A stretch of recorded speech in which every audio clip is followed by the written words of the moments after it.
हरे कृष्णा, राधे राधे। दोस्तों, स्वागत है आपका हमारे चैनल शिखा भक्ति धारा में। आप सभी लोगों को कार्तिक मास के पावन पर्व की हार्दिक शुभकामनाएं। आप सभी लोगों का दिन मंगलमय हो। आज हम आपको अपने इस वीडियो में आगे की कथा यानी कार्तिक महात्म अध्याय कथा 31, 32 और 33 अध्याय श्रवण कराएंगे। तो चलिए वीडियो शुरू करते हैं। बोलिए श्री गुरुदेव महाराज की जय, गणपति महाराज की जय, श्री हरि विष्णु भगवान की जय, बोलो तुलसा महारानी की जय। कार्तिक मास महात्म का यह 31वां अध्याय बतलाया भगवान ने प्रभु स्मरण का सरल उपाय। भगवान श्री कृष्ण ने कहा, पूर्व काल में अवंतीपुरी उज्जैन में धनेश्वर नामक एक ब्राह्मण रहता था। वह रस, चमड़ा और कंबल आदि का व्यापार करता था। वह वैश्यागामी और मद्यपान आदि बुरे कर्मों में लिप्त रहता था।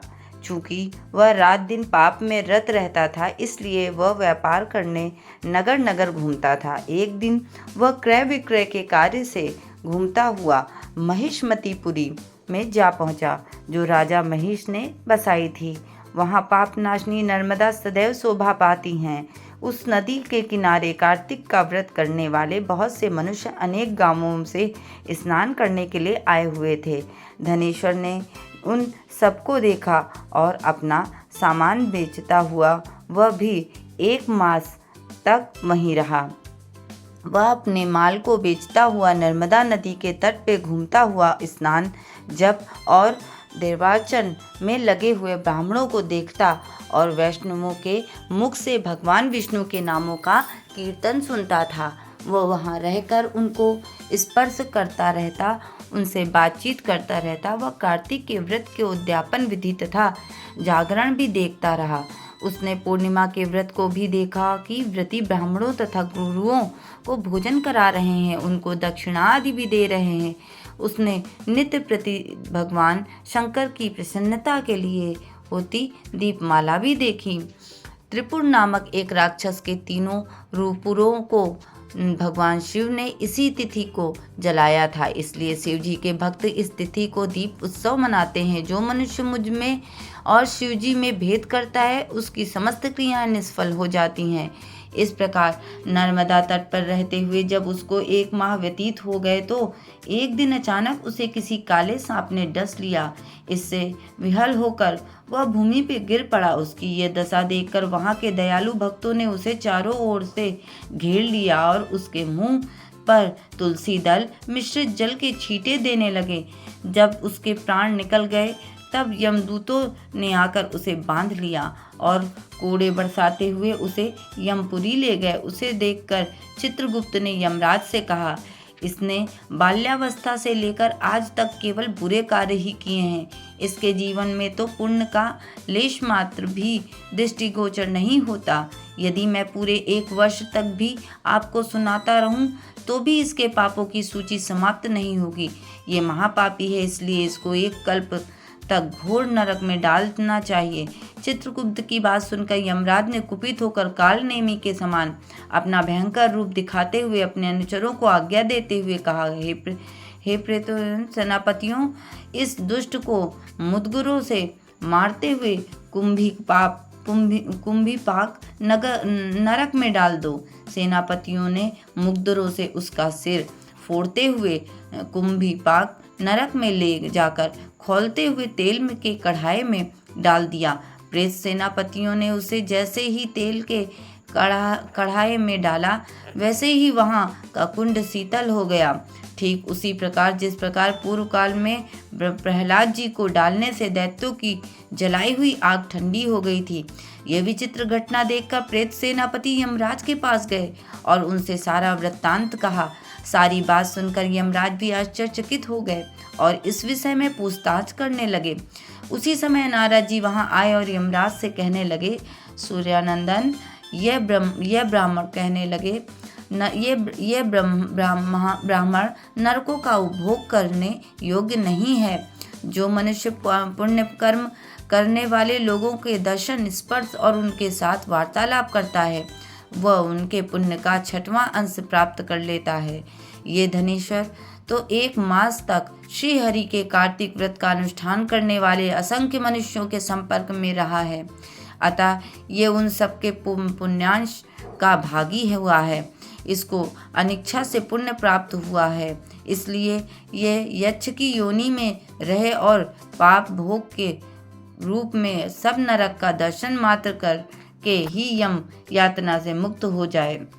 भगवान श्री कृष्ण ने कहा, सत्यभामा, नारद जी के इस प्रकार कहकर चले जाने के पश्चात धनेश्वर को पुण्यात्मा समझते हुए यमराज के दूतों को उसे नरक दिखाने की आज्ञा दी। इस प्रकार से 31वां अध्याय पूर्ण हुआ। अब 32वां अध्याय प्रारंभ कर रहे हैं। मुझे सहारा है तेरा सब जग के पालनहार, कार्तिक मास के महत्तम का 32वां विस्तार। भगवान श्री कृष्ण ने आगे कहा, हे प्रिय, यमराज की आज्ञा शिरोधार्य करते हुए प्रेतपति धनेश्वर को नरकों के समीप ले गया और उसे दिखाते हुए कहने लगा, हे धनेश्वर, महान भय देने वाले इन नरकों की ओर दृष्टि डालो। इनमें पापी पुरुष सदैव दूतों द्वारा पकाए जाते हैं। ये देखो, ये तप्तवाचुकु नामक नरक है, जिसमें देह जलने के कारण पापी विलाप कर रहे हैं। जो मनुष्य भोजन के समय भूखों को भोजन नहीं देता, वह बार बार इस नरक में डाले जाते हैं। वह प्राणी जो गुरु, अग्नि, ब्राह्मण, गौ, वेद और राजा इनको लात मारता है, वह भयंकर नरक अतिशय पापों से के करने पर मिलते हैं। आगे देखो, ये दूसरा नरक है जिसका नाम अंधतामिश्र है। इन पापियों को सुई की भांति मुख वाले तमोत नामक कीड़े काट रहे हैं। इस नरक में दूसरों का दिल दुखाने वाले पापी गिराए जाते हैं। यह तीसरा नरक है जिसका नाम प्रकेय है। इस नरक में पापियों को आरे से चीरा जाता है। ये नरक भी असीमंत्र वर्ण आदि भेदों से 6 प्रकार का होता है। इसमें स्त्री तथा पुत्रों के वियोग कराने वाले मनुष्यों को कढ़ाई में पकाया जाता है। 2 प्रियजनों को दूर करने वाले मनुष्य भी असीमंत्र नामक नरक में तलवार की धार से काटे जाते हैं और कुछ भेड़ियों के डर से भाग जाते हैं। अब अर्गल नामक ये चौथा नरक देखो। इसमें पापी विभिन्न प्रकार के चिल्लाते हुए इधर उधर भाग रहे हैं। ये नरक भी वध आदि भेदों से 6 प्रकार का है। अब तुम ये 5वां नरक देखो जिसका नाम कूट शामल्ली है। इसमें अंगारों की तरह कष्ट देने वाले बड़े बड़े कांटे लगे हैं। ये नरक की भी यातना आदि भेदों से 6 प्रकार का है। इस नरक में पर स्त्री गमन करने वाले मनुष्य डाले जाते हैं। अब तुम ये 6ठा नरक देखो। उल्वण नामक नरक में सिर नीचे करके पापियों को लटकाया जाता है। जो लोग भक्ष का विचार नहीं करते, दूसरों की निंदा और चुगली करते हैं, वे इस नरक में डाले जाते हैं। दुर्गंध भेद से ये नरक भी 6 प्रकार का है। ये 7वां नरक है जिसका नाम कुंभीपाक है। ये अत्यंत भयंकर है और ये भी 6 प्रकार का है। इसमें महापात की मनुष्यों को पकाया जाता है। इस नरक में सहस्त्रों वर्षों तक यातना भोगनी पड़ती है। यही रौरव नरक है। जो पाप इच्छा रहित किए जाते हैं वह सूखे, और जो पाप इच्छा पूर्व किए जाते हैं वह पाप आर्द्र कहलाते हैं। इस प्रकार शुष्क और आर्द्र भेदों से ये पाप 2 प्रकार के होते हैं। इसके अलावा और भी अलग अलग 84 प्रकार के पाप हैं। अपकृण, पांडाकतेय, मलिनीकर्ण, जातिर्भ्रंशकर्ण, उपाय, अतिपाप, महापाप, यह 7 प्रकार के पातक हैं। जो मनुष्य जैसा कर्म करता है उसे इन 7 नरकों में उसके पाप कर्मों के अनुसार पकाया जाता है। चूँकि तुम्हें कार्तिक व्रत करने वाले प्रभु भक्तों का संसर्ग प्राप्त हुआ था, उसके पुण्य की वृद्धि हो जाने के कारण ये सभी नरक तुम्हारे लिए निश्चय ही नष्ट हो गए हैं। इस प्रकार धनेश्वर को नरकों का दर्शन कराकर प्रेतराज उसे यक्षलोक में ले गए। वहां जाकर उसे वहां का राजा बना दिया। वहीं कुबेर का अनुचर धनक्षय के नाम से प्रसिद्ध हुआ।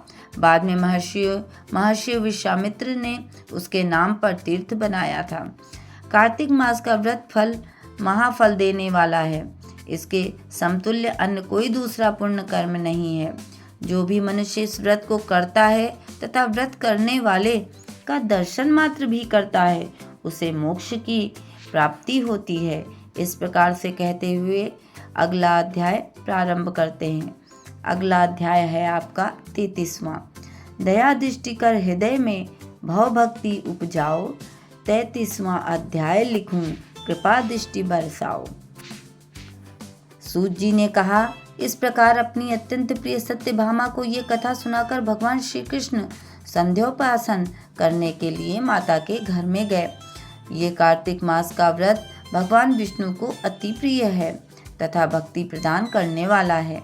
रात्रि जागरण, प्रातःकाल का स्नान, तुलसी वट सींचन, उद्यापन और दीपदान, ये 5 कर्म भगवान विष्णु को अत्यंत प्रसन्न करते हैं, इसलिए इनका पालन अवश्य करना चाहिए। ऋषि बोले, भगवान विष्णु को प्रिय अधिक फल की प्राप्ति कराने वाले शरीर के प्रत्येक अंग को प्रसन्न करने वाले कार्तिक महात्म आपने हमें बताया। ये मोक्ष की कामना करने वाले अथवा भोग की इच्छा रखने वाले मनुष्यों को ये व्रत अवश्य ही करना चाहिए।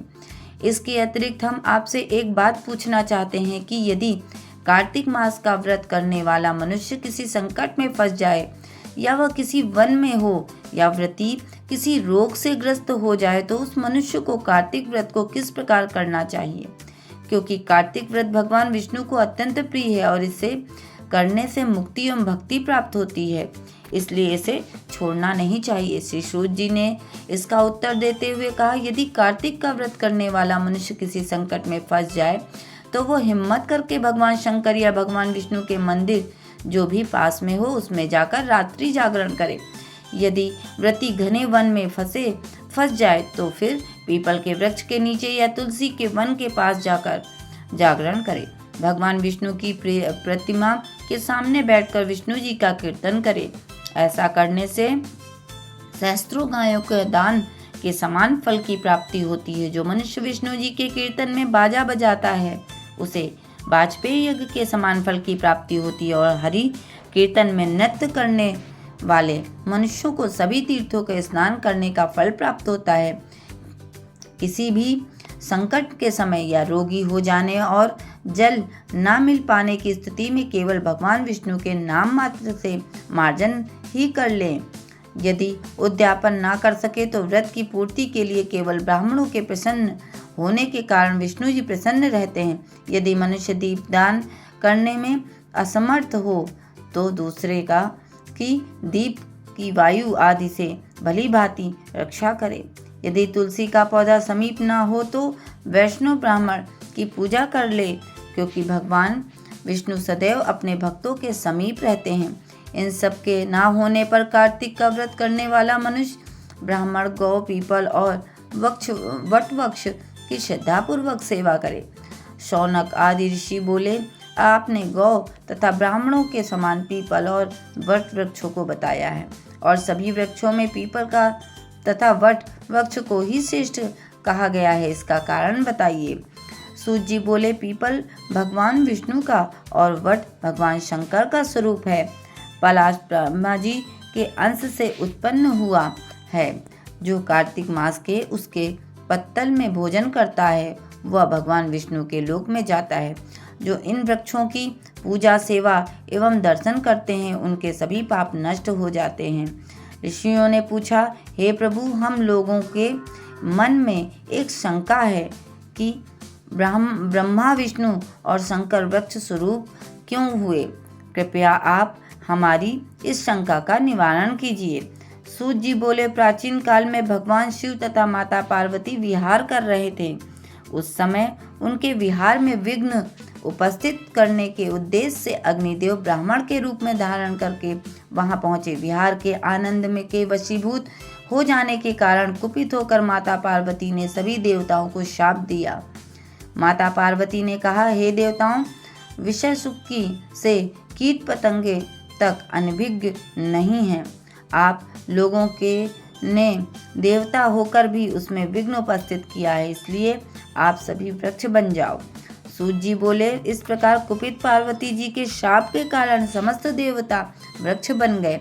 यही कारण है कि भगवान विष्णु पीपल और शिव जी वट वृक्ष हो गए।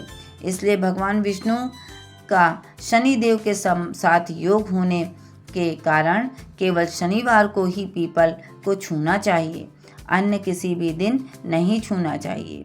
इस प्रकार सूत जी ने वट वृक्ष और पीपल वृक्ष का महत्व का व्याख्यान किया। इस प्रकार कथा पूर्ण हुई।